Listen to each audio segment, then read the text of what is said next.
dari kisah ini ada 3 hal yang terakumulasi dalam diri sosok, yaitu Harvey York, yaitu iman, pengharapan, dan kasih.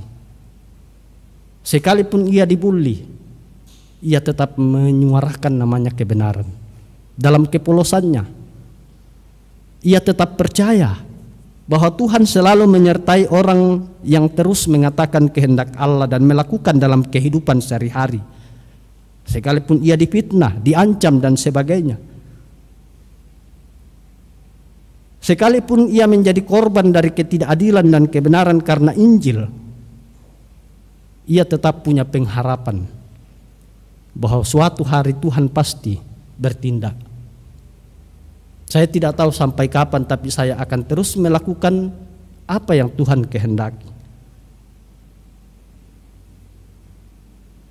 Dan dalam keadaan dirinya sebagai orang yang berkuasa kembali, memiliki sebuah perusahaan yang nomor 1 waktu itu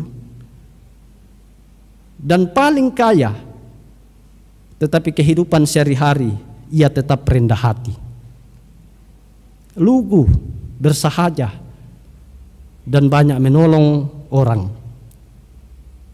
Nah, Bapak Ibu saudara-saudara, dari kisah ini memang Rasul Paulus mengajarkan kepada kita semua bahwa iman, pengharapan, dan kasih yang terakumulasi dalam diri kita yang terbentuk oleh karena Yesus Kristus, tanpa beban kita akan terus menyuarakan, mengatakan kehendak Allah apapun keadaan kita. Seperti awal khutbah tadi, kita hadir di dunia ini, yakinlah bukan karena kebetulan, bukan karena kehendak perempuan dan laki-laki, bukan. Yeremia sudah menjelaskan bahwa dari kandungan aku telah memilih engkau. Itu berarti Tuhan sudah merancang segala sesuatunya untuk kita. Untuk apa? Untuk rencananya. Karena itu Bapak Ibu saudara-saudara, terus kehendak Allah. Ada tantangan, tapi yakinlah Tuhan sendiri juga yang menyelesaikan. Dan Tuhan sumber berkat tidak akan pernah meninggalkan kita. Ia akan terus menuntun, menyertai, bahkan menjamin kehidupan kita di dunia ini, di hidup yang akan datang. Amin. Terpujilah Tuhan.